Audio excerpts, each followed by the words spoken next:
I'm Wesley Hunt. I'm Rendon Hunt. And you're in the hunt. Hello, brother. How are you? Hey, brother.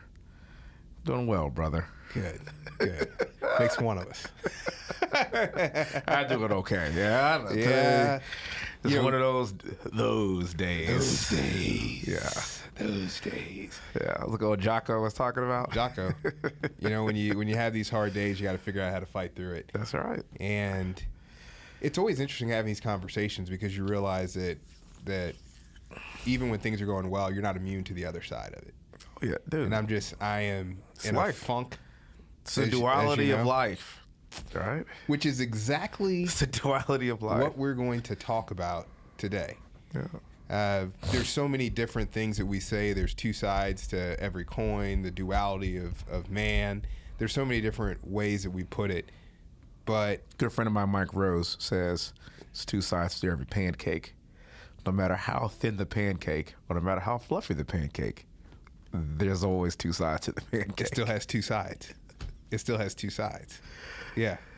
Or like Two-Face from Batman. Oh, yeah. Right? Harvey Dent. Yeah. There's two sides. Harvey Dent. And we are seeing the hottest topic that's happening right now, the hottest thing in the news is Simone Biles. Mm-hmm. And her deciding to pull herself out of the team activities for gymnastics, but then the individual all around, which then actually paved the way for an American to win the individual all around, which is extremely exciting and awesome and great. Awesome. And it's interesting because you see somebody like Simone Biles, who is the best that's ever done it in her sport. The best that's ever done it. Compared to the greats of other sports, one of the greatest of all time who has ever played a sport, period. And it's just fascinating to me that you have a duality of a person that on one end can be better at something than anybody who's ever done it, mm-hmm. and on the other end can have a couple setbacks that render her in a place where she doesn't have the confidence to even compete. And, this is something we got to be real careful and cautious with because we know what she's capable of doing because she's already done it. So let's be very careful and cautious with how we address her in this situation. Yeah. She's a champion. She's the greatest that's ever done it. And so at some point when somebody of her caliber says, I can't go this round, I'm throwing in the towel for this round, I'm more inclined to give them the benefit of the doubt given her track record. Yeah. And I would even say this, it must be pretty serious if she's throwing in the towel because she's never done it before in her storied career in gymnastics. Yeah. And there's also this notion of her believing in that moment, having such a high standard for everything that she does and believing in that moment, I can't be the best that I can be. Mm-hmm. And if I can't be the best that I can be, I don't need to be out here. Well, let's take it one step further too, Rendon. I can't be the best that I can be, and maybe this person's best is better than me right now. Yeah, it's better than my 75%.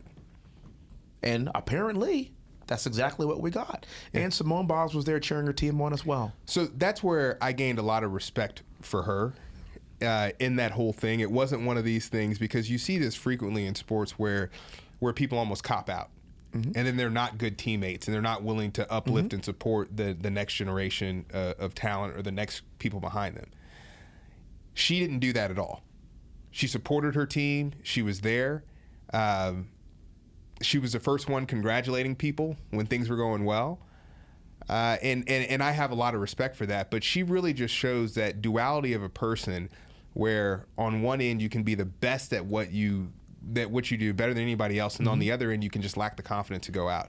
And if that can happen to Simone Biles, to the greatest gymnast of all time in gymnastics, yeah, they could happen to us mere mortals as well. Kind of explains why I'm in a funk, right? Yeah. It happens. Yeah, it happens. It happens. And then what we get with Sunisa Lee winning, she is the Nick Foles of women's gymnastics. Right? Steps in as a backup. Yeah. Makes things happen. yet another lesson for life in terms of duality. Or we can even talk about the other GOAT. You see, she is the Tom Brady stepping in for Drew Bledsoe. Hey. And this might be the beginning of her being one of, if not the best gymnast of all time. Yeah. I mean, and now she clearly has the confidence to do it. And just like we saw old TB12 do, never look back. And how crazy is that, the duality that she had, that Sunisa had, as being someone who had become comfortable with not having the limelight, not being the best on the team. She was an alternate. How incredible is that, the duality of that, where she sustained that, continued to train, continued to practice, continued to put in the hard work. And her time came. And when her time came, crushed it. Crushed it. She was there.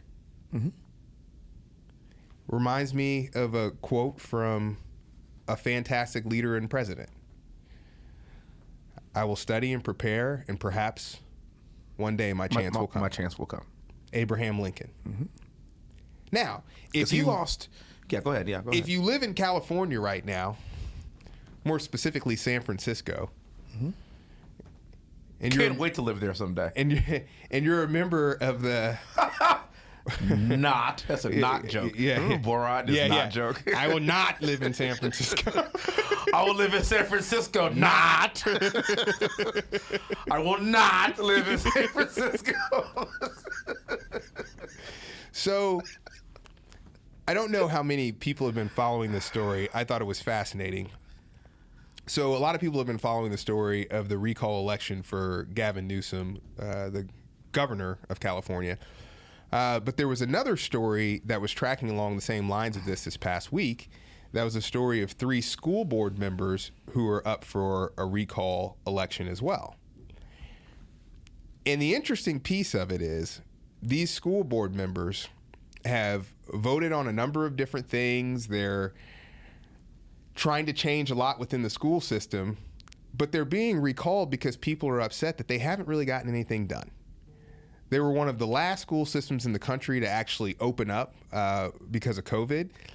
And they did a couple of things that were really, really nuts.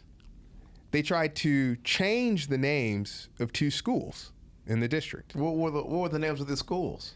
The Abraham Lincoln High School. Why would they try to change that? And the Dianne Feinstein Elementary School. Why would they try to change that? Their argument was that these people were complicit in racism and bigotry.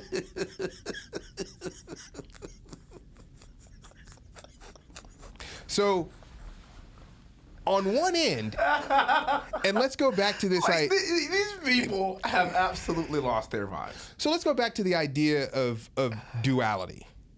Okay? Okay. These people are running and spending their time to try to uphold education, public education, for these kids.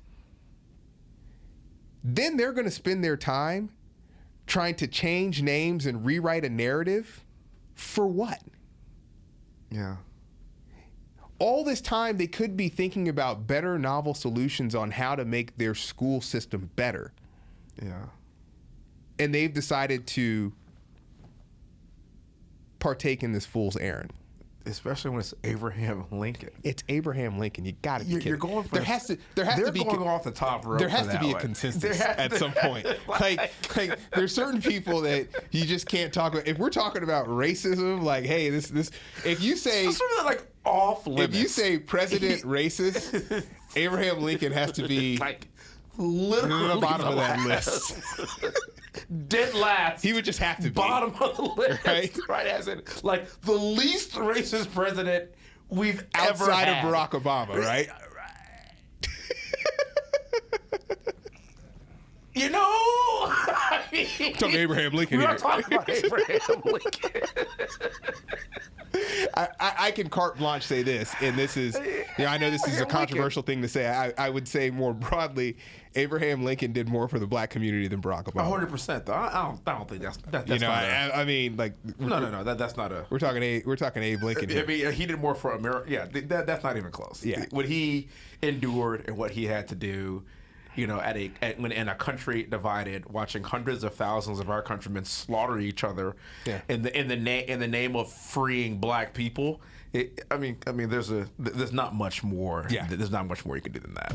And that's interesting. I think even from the perspective of what happened with this school board, there's a light and dark side of a lot of things. Okay, and the potential light side of wokeness is trying to shed light on things that can be made better. The potential dark side of wokeness is trying to make a fight out of everything. Mm-hmm. That's what they're doing, and that's what we're seeing. Why would we spend our time and bandwidth trying to tear down the legacy of Abraham Lincoln? Is that really fruitful? Is that really helpful? Why? See, I think you and I just kind of view the world differently. So I even look at, being at West Point and the talk of Robert E. Lee Barracks. We've discussed this before on the show, but let's bring it up again. Why not? And that's I'm not in favor of that. I'm not in favor of changing the name of Robert E. Lee Barracks. In fact, I'm a fan of keeping it because it marks a time in our country that was a very dark time. It's a part of our history. Robert E. Lee was a West Point graduate that fought for the wrong side. Period. Was it complicated for him? Yes, it was. Family. The depth of the story and who he really was as a person and all that. It's a very complicated story. But the bottom line is this. He fought for the wrong side. Yeah. And he was a West Point graduate. And his barracks named after him. Now, I would much rather leave that name of that barracks intact so we could talk about it. Yeah, and talk about why it was wrong. And talk about why it was wrong. And then talk about the progress we've made since then. So, and here's where that argument that you're making is consistent with all of the conversations that we have had. We're not trying to erase history. No, I don't want to cancel. No. I'm not saying that Robert E. Lee was right in any way, shape, or form. As a matter of fact, it's an opportunity. Remember, with a lot of these different monuments, it's let's put a plaque up and say, well, this is what we should learn from X, Y, Z. Yes. We assume that every time we have something up for somebody, it's memorialize them in a certain way. But sometimes it's good to have things up to remind us of what we're capable of in a negative way, too. Yeah. Yes. Sometimes it's a lest you forget type of and it wasn't that long ago. Message. Wasn't that long ago. Lest you forget what we are capable of as a people. Mm-hmm. Another thing that's jumping off in the news right now when you talk about this duality, two sides of the coin, the White House's relationship with Facebook. Mm-hmm. Okay. On one end, I would argue that Facebook's acrimony to Donald Trump and the way that was handled in many ways. All of them. So Facebook, Twitter, all of them. All of them. Yeah. Contributed to Joe Biden's election. Of course it did. Okay.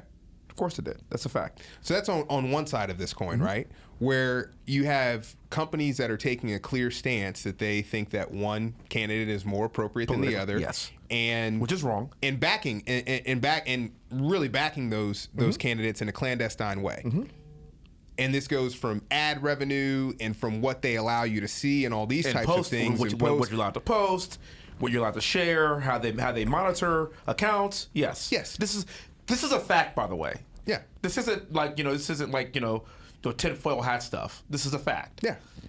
And then on the other side of the coin, now when you're talking about misinformation for COVID and everything that entails, all of a sudden, now the administration has flipped and said Facebook's killing people. Yeah.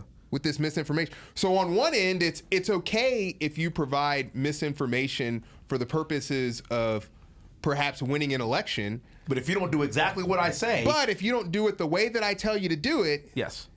Then we have a problem. And that's a problem. That's a huge problem. Because it's not equitable in any way. It's this duality once again, even of somebody like Facebook, where they're looking at it from the perspective of, are you an agent of the White House or not, right? Are you being completely independent or not? Mm-hmm. And the standard is changing now because we trust these organizations and institutions now for. I don't trust them, but I get your point. We as a society trust them. Yeah. We trust them for information. Yeah. And by the way, and by the way, you know, I don't trust them, but also they've actually kind of allowed people to rely and exist in their own echo chambers. And so even as information gets sent out, I will say that depending on who you choose to follow or who you choose to consume or the methodology in which you choose to consume information, you have your choice. Yeah. And they'll send you that way. Yeah.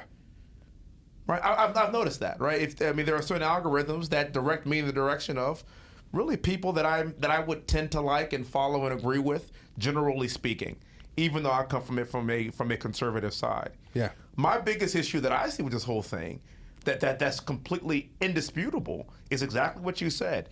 If you're a public company and you do have some links to the federal government, you don't get to back one political side over the other. And that's what's disappointing to me. Yeah. And that is happening. Yeah. We've seen it. Another thing we're seeing with COVID that I think is fascinating, I was looking at the numbers today. Two sides of the same coin. People at this point who do not want to get vaccines. Mm-hmm. The two groups who are least likely to get vaccinated right now, you know who they are? The black community and the Hispanic community. No. The black community and evangelical whites. Oh, and then third. Okay. You know why? I knew this, but I put them in the category of whites as a whole, but they've actually taken that demographic and okay. So how fascinating is that? And once again, you talk about okay. Yeah. I think by and large, and we've set our stance on vaccinations before. We've gone down that hole and we've talked about that before. But isn't it interesting? And this goes to show you with where we are as a country and how fractured we are. You have people on two completely different sides of the political spectrum. Completely different sides. Mm-hmm. And they're both deciding that they are going to take a stance that is going to affect public safety. Let me ask you a question right then. And both of these groups of people, you couldn't even get them to talk to each other. They are on completely different politics. Sides of the political aisle. But they ain't that different from the cultural. That's an interesting point. That's an interesting point. The black community, as we know it and as we grew up in it, is quite evangelical. And quite conservative. Yeah. Our family, our parents, our extended family, I'm sorry, they don't miss church. Quite conservative. Believers in Christ, like whoa, yeah. So the line here is now we're talking about political lines, not values related lines. Yeah, we're talking political lines, and this is something that clearly both groups agree upon. The values are synonymous. Yeah. The politics are different. Yeah. Now that's what I call duality. And that's something that I've wrestled with my whole life. Yeah. Is this idea of being labeled for being a black Republican, a sellout, an Uncle Tom, all of these things, when in reality, I look at the broader values of the black community, and it's not inconsistent with the values that I grew up with. No, it is not even close. That's why we're here. It's not inconsistent at all. It's not even close. And so, and I feel in many ways, like when people ask us like why we're conservative, I literally kind of start to chuckle. Yeah. Because if you just blindfold yourself and look at what one side's talking about juxtaposed to what the other side is talking about, our upbringing is far closer to the Republican side. Yeah. Than the liberal Democrat side. I think that's right. And I also believe that it's unfortunate that we live in a space right now where we've allowed the Democratic Party to talk to us and engage with us in a monolithic way. That's so sad. Like that's what's really frustrating. Because I mean, look, we've talked about So this. sad. We've talked about this before. I'm not saying that the Republican Party cares more about black people than the Democratic Party. It's not what I'm saying. You'll never hear me say that, right? What I'm saying, but I get your point. Yeah. Just kidding. what I'm saying, and to use a lexicon that is just thrown about in a frivolous way now, what I'm saying is that representation matters. Yeah. I'm saying that we live in a country where it's about split 50-50, where either somebody with a D or somebody with an R by their name is going to be in charge of making monumental decisions that are going to affect people's lives. Mm-hmm. And the fact that we haven't recognized that it's important as a black community to have black Republicans in those rooms and aren't supporting and pushing more people like us to be in those rooms, we're missing the boat on that. Yeah, there's got to be. We have a two-party system. Not only are there more of us, Wesley, I want to make it so that the people who have the beliefs that we have feel comfortable with expressing those beliefs. I agree. That's where I want to get, because I have no problem with engaging with people who have different beliefs. Well, that's actually part of why we're doing this, is to allow people to feel comfortable with being able to talk about it. Absolutely. Let me ask you a question. What and when is the most segregated today, the most segregated time and place in America? Sunday church. Thank you. So Not even close. Everyone's going to church on Sunday. And I'm specifically talking about the Christian faith. Yeah. And there's a myriad of different denominations. Sure. We are all learning about Jesus. We're all learning about Christ's love. We're all reading the same book. Now, there might be the King James Version or the NIV version or the New American Standard. Whatever. Yeah. Same book, same lessons, same Jesus, same Christ. Completely segregated every Sunday morning in this country. Which is the antithesis of the lesson that Christ was trying to teach us. What I would call the duality and the complication of man. It sure is. And if you go into the white evangelical church, they're overwhelmingly more conservative. Yeah. Same Bible, same Jesus, same, just like I said. You know, in the black churches, there's a little bit more rhythm. A little bit. So there's a lot of it. A little bit like a mountain. There's a lot like a mustard seed can move mountains more, right? Right. There's but outside of maybe the structure or outside of maybe the style of music, same message. Yeah. One side's going to vote overwhelmingly Democrat, and the other side's going to vote overwhelmingly Republican. Why are we talking about this? Something's missing. Why are we talking about this? Something's missing. Are we so blinded? Are we so blinded by optics and messaging that we're going to just completely continue to ignore this conversation? Well, in terms of being blinded, there should probably be some cross-pollination there. Yeah. A lot of cross-pollination. And by the way, I'm in no way saying that every black person should be this. Every black person should be a Republican, or every white person who's an evangelical should be a Republican, and every black person should be a Democrat. I'm not saying. I just think they all should be Republicans. Yeah, right. I'm not saying any of that. But what I'm saying is you would think that there should be some cross pollination there. Yes. Right. And by the way, people. There's some, but we are talking about themes here. But there's a gulf here. Yes. A gulf, I should say. Yes.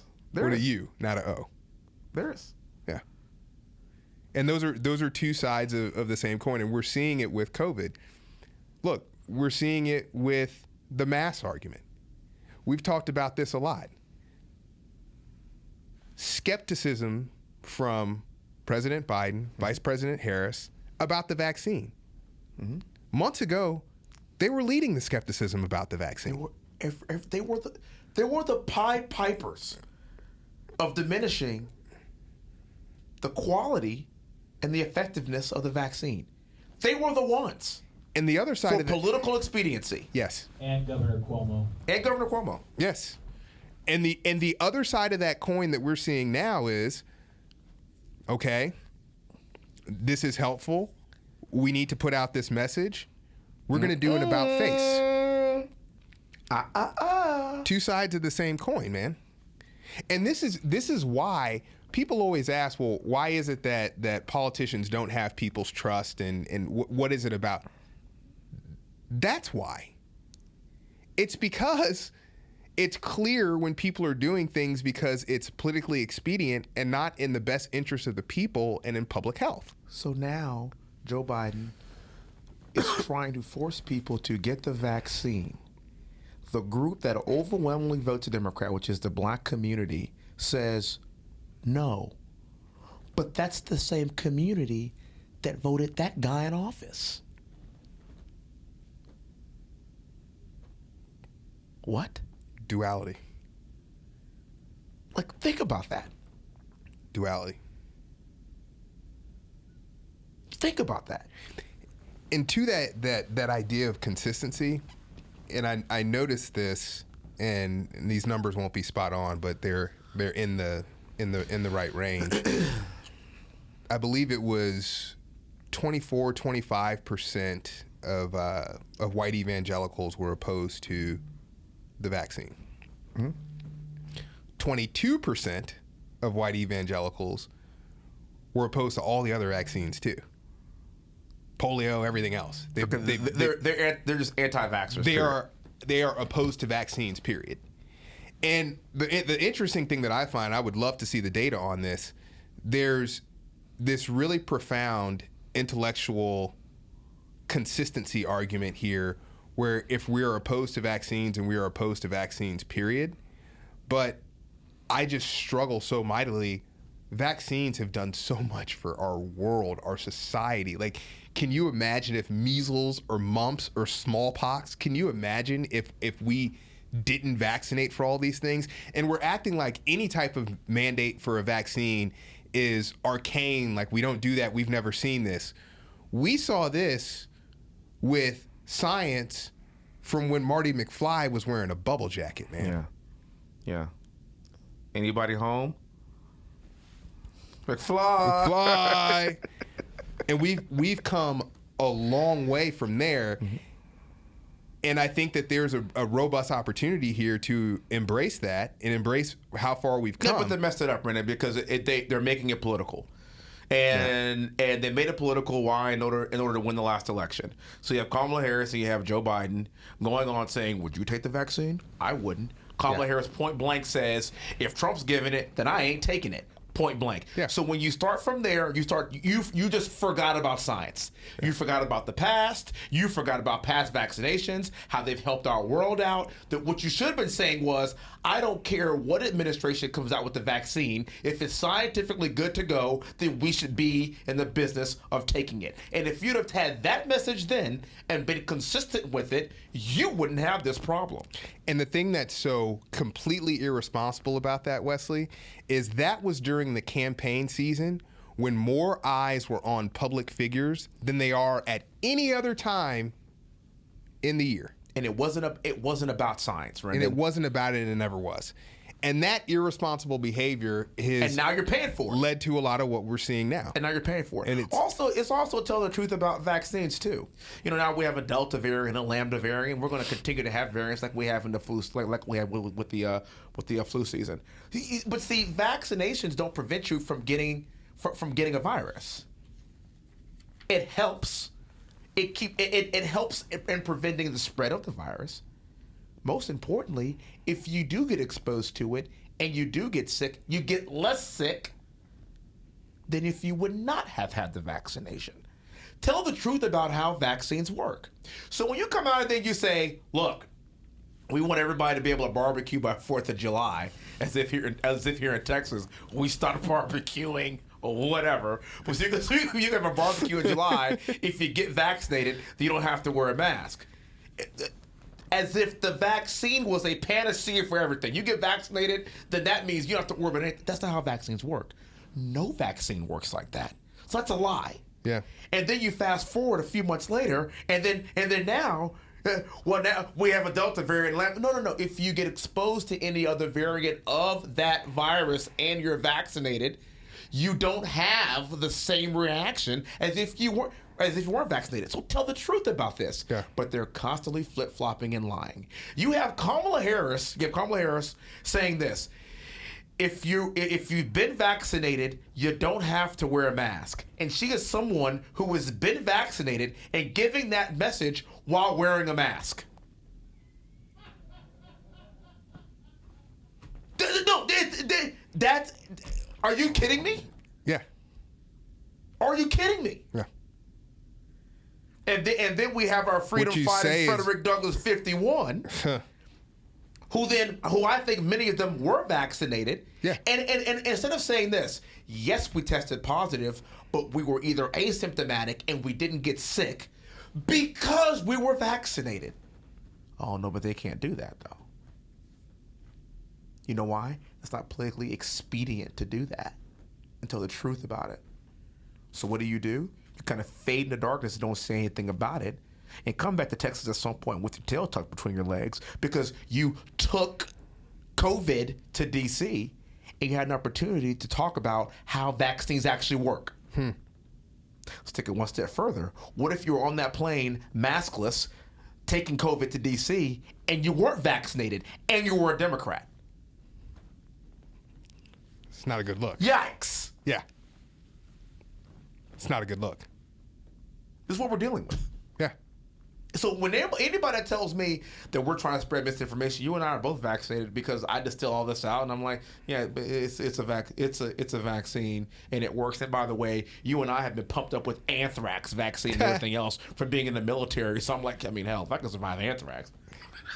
Well, and this was the same issue that I had, and we talked about this. But not really. Yeah, but kind of. Not really. This is the same issue that we had talked about before with public figures and their reticence to be honest about taking the vaccine too. This is the issue I had with LeBron James. Yeah. You don't want to tell anybody whether you're taking the vaccine or not. Okay. So, and once again, on the Democratic side of things, we have a president who will blame Facebook for spreading misinformation and say they're killing people, but we have high-profile people in our community who could talk about how the vaccine works and how you need to take it, and they're not even willing to step up and say anything.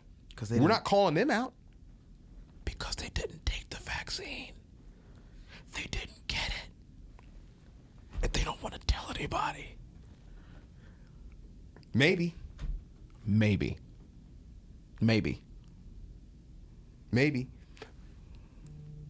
But you know what would be better? And this, once again, this is courage, right? Mm-hmm. If you're saying, I don't think this will work for me, people may disagree with you, but at least have the courage to say it. Mm-hmm. Byron Donalds, my buddy down in Florida, congressman down in Florida, he went on CNN. The most recent member of the Congressional Black Caucus. Oh, he was denied. Not getting into this club. You're not going to get this. They tried to charge him a cover. He was on Cuomo's show on CNN, which I think is really cool that he would even do that. And he's not vaccinated. Oh, that was a fight. I saw that. But it wasn't that bad. It could have been worse. Yeah. And he had COVID. He consulted his physician, and he's just like, I've been exposed to it. I've had it, and I don't feel like, I need to get the vaccine. I'm in my early 40s. I'm a healthy person, and this is my belief, and this is what I think. I may disagree with that or not, but that's a reasonable. So that's a reasonable assessment, and he is making the decision to do that for himself and his family, and okay. So there's another piece of this puzzle that I actually think with President Biden, the mandates on federal employees, it gets to this piece of the puzzle that it's incredible to me that we're not talking about enough.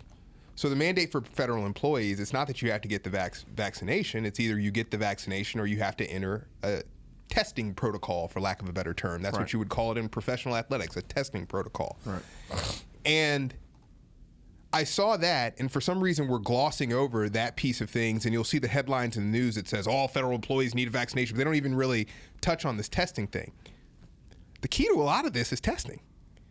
If you're not going to get the vaccine, or you feel like you shouldn't get it, you need to be tested so that you know that you're not carrying this and that you're not transmitting it to others. Maybe, just maybe, just as much as we're focusing on vaccination, we should be focusing on testing as well. Here's where this gets complicated. HIPAA laws. Is it the government's business for them to know whether or not you've gotten the vaccine or not? It's your personal health prerogative.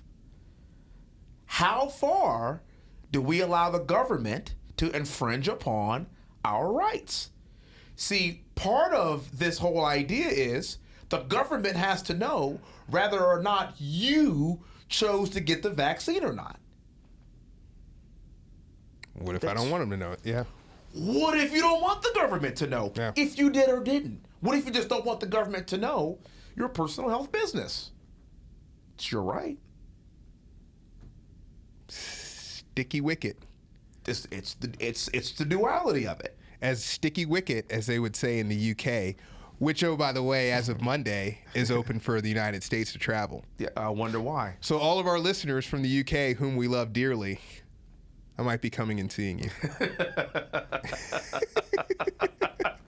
Well, I guess they kind of had to, because at some point, how do you keep a highly vaccinated region of the world that's an ally of ours from coming in and out of our country when right now, to date, we've had over 1 million illegal crossings into our country?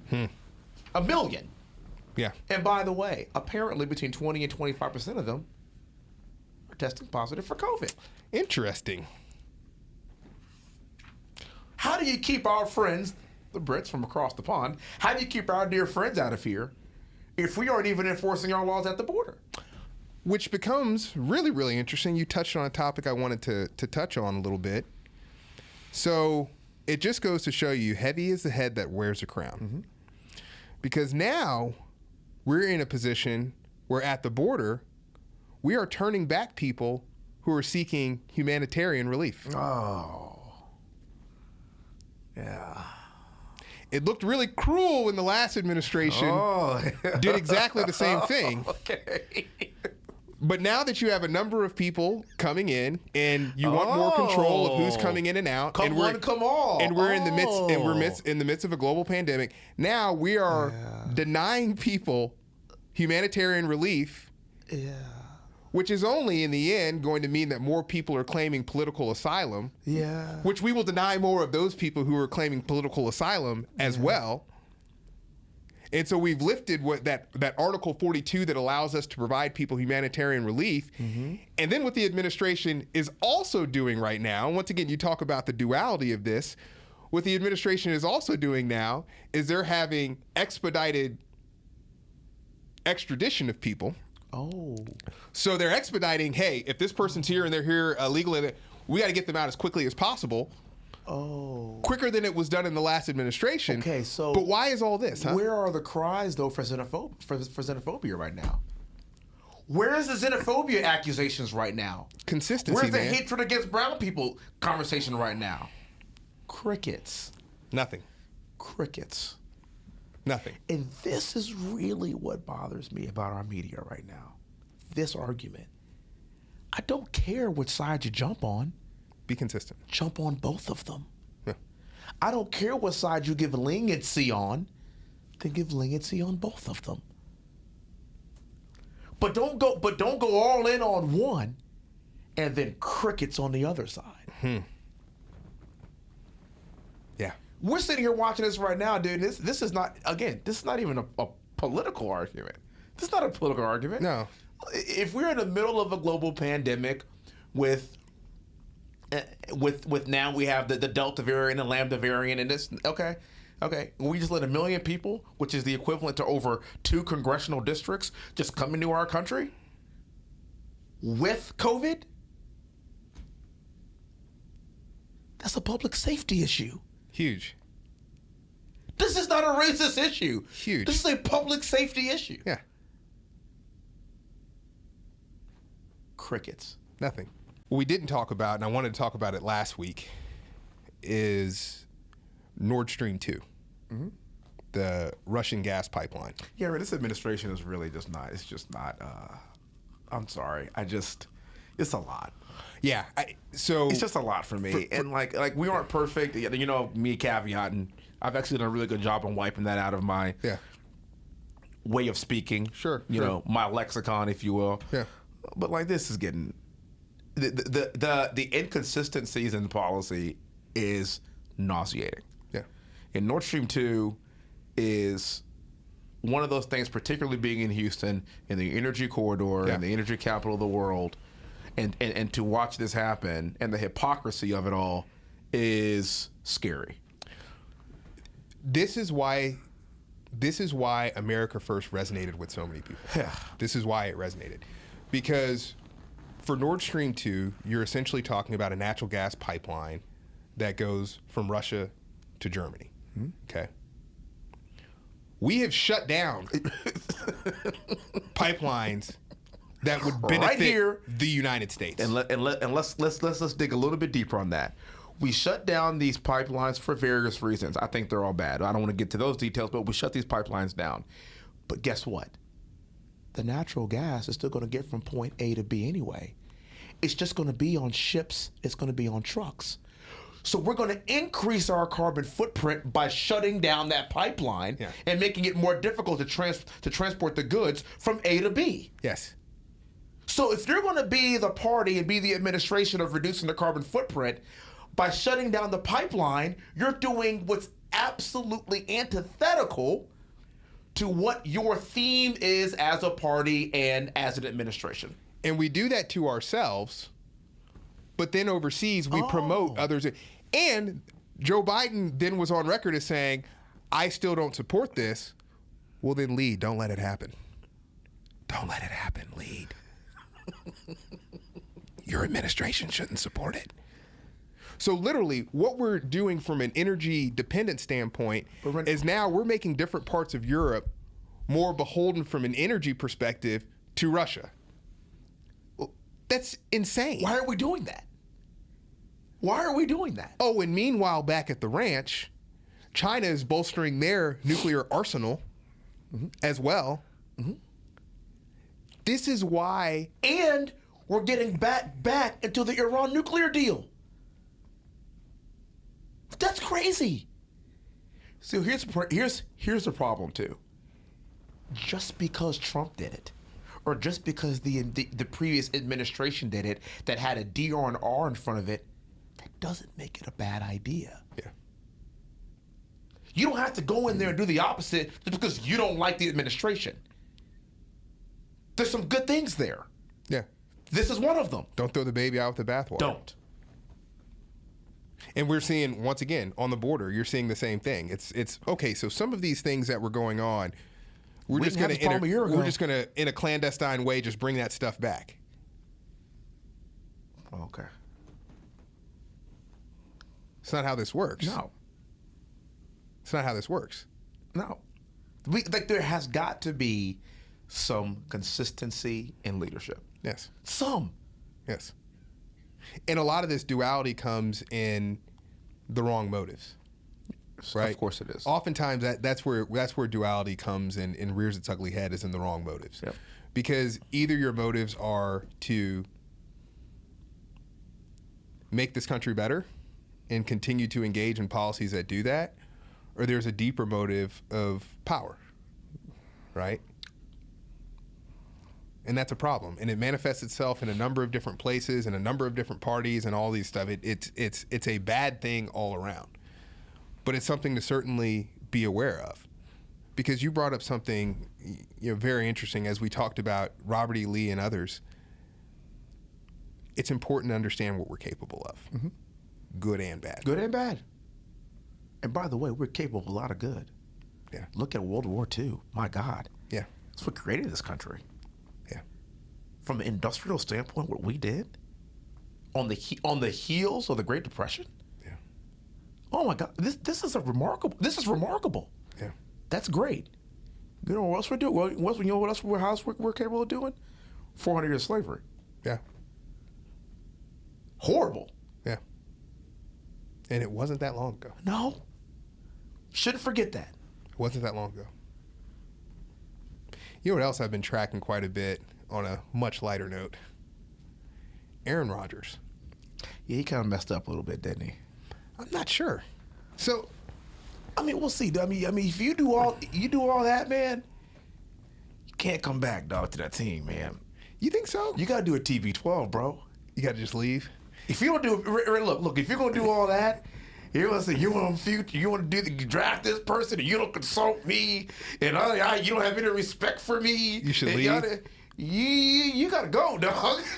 Like, it's interesting because I watched and you're Aaron Rodgers, so you're a top 3 guy in the league. You're in your late 30s. I mean, you're on your way out. Yeah. Like your legacy is solidified.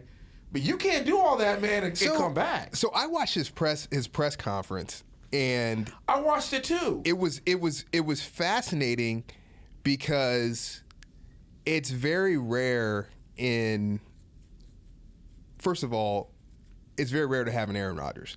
I mean, there's like less than 10 people. That's why the Packers weren't going to do anything about it. They're just going to let them cry and bitch and moan. But they weren't going to do anything. There's like less than 10 people ever in sports, period, that have that kind of leverage over an organization. Yeah. And it was fascinating for me to see him call out where the organization had done things wrong. And I see it from a different angle as you. I think he probably made a lot of fans in his locker room by saying, this is how you mistreated other people on our team. I think that, they already traded for Randall Cobb from the Texans. They're already getting some of the pieces of the band back together. Yeah. It's already clear that this is the last year that he's going to be under contract for them. Yeah. He's going to be the highest paid player in the league. We'll see how this approach goes. Yeah, I reserve judgment, man. Yeah, man. I reserve judgment. You can't. Man, I'm gonna tell you something. Once you think you got to go if once you do that. pull the pin on the grenade, throw it in the room and close the door. You think you got to find out the house, dog. You think so? Yes. Well, and I tell you, no. He just went too far. Yeah. I'm not saying that you can't have, that you can't have a bit of a standoff. Yeah. Or that you can express some of your displeasure. But this dude, as you put it, I mean, this dude has left his family. Like Aaron Rodgers doesn't mess around. So I'm like, he's got to go. If I were a betting man, I'd have lost everything I own. Yeah. He could put on a Packers hat again. I thought there was no way That's that he was going to go play again for the Packers. That's my take. I thought there was no way. But the Packers weren't going to let him go. Now they could have got the whole league for him if they were willing to trade it. I mean, they could have got whatever they wanted. They could have got the Texans team and $20 million.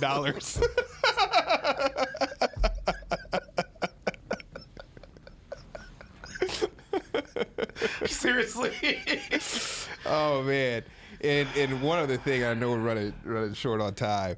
One other thing to mention, because we did not give them props last week, Milwaukee Bucks over Phoenix Suns. Yeah. I tell you, Good for Giannis. I have a lot of respect for Giannis, and we've talked about this a number of times. You have an individual that cannot shoot free throws to save his life. And in the final game, this guy goes 17 for 19 from the line. Mm-hmm. The mental fortitude that takes to do that, stepping up when it really matters, my hat's off to him, man. Was so happy to see that. Was happy to see the super team didn't win. My hat's off is to watch it. Is to see it at least a little bit of loyalty win. Exactly. Now let's just call this what it is. Okay, a super team didn't win because all the super teams were hurt. Because their kryptonite was tape on their ankles. Let's not. I admire this victory, and I mean, and everything worked out like perfectly for this to happen. Okay, but let's we are literally one toe on the line. Kevin Durant, 2-point shot that would have been a 3-point shot for them not being here. Yeah. And that's without That's what Harden playing on one leg and Kyrie Irving out there. You know what I'm saying? Like so I do like the argument about a super team didn't win. Yeah. You know, but Anthony Davis was. I mean, he was injured. I mean, let's. Yeah. Giannis won. Let's temper this. But I am glad it's a war. It's a war of attrition, man. But I am glad. But it also is good to see that. It's the most resilient team that wins. Yeah. I am also not a fan of these people that are making $40 million a year telling me that they're playing too many basketball games. Mm. I disagree. Period. That's it. End of conversation. You play basketball every day and you make tens of millions of dollars a year, and you're telling me we're playing too much basketball. Okay. 82. The season's too LeBron. The season's too long. What? I disagree. Are you kidding me? Oh man. Are you kidding? Everybody's getting injured. Okay. They played the same amount of games 20 years ago, and nobody seemed to get Jordan injured. played the same amount of games. I mean, what are you talking about? Yeah. The season's too long. We got to cut it short, and now we're going to rest players. Rest players? James Harden right now is getting enough rest, but getting arrested in France with Lil Bootsy or somebody. Okay, he's resting. He's resting enough. The baby, Wesley. The baby. Did you just say Lil Bootsy? Yeah, wipe me down, Lil Bootsy. Okay. It was the baby though. My bad, I forgot. It was one of them. Lil. They're short. Duh. It was Lil. I mean, one of them. Little Doug. I mean, yeah. Interchangeable. Whatever. Little baby. Yeah. Little baby. Yeah. Small. They were both petite. Then you did get arrested with the NBA championship. No. So I think that's like, like when I watch these guys and look at Giannis, like going through the whole season, playing the whole season. Sometimes you're hurt, sometimes you're injured, and this, that, and the third. I'm glad that they won. I admire him for winning. I do wish Chris Paul would have won. Yeah. That hurts to see. I'm a big fan of Chris Paul. I do wish. Know me in basketball right now. Yeah, don't have the best relationship. Yeah. Not all with it. Yeah. Right now at the moment. Yeah. Can you blame me? I mean, no, I can't. But Chris Paul, it seems to be a pretty class act. And I really nice. hope that he could toward the end of his career he can come back and do it and not with the super team. Yeah. Hopefully. Perfect, man. All right, man. Take us out. Absolutely. Well, and remember, even in the hard times, guys, Yep. smiles are contagious. So make someone's day. God bless you. God bless you.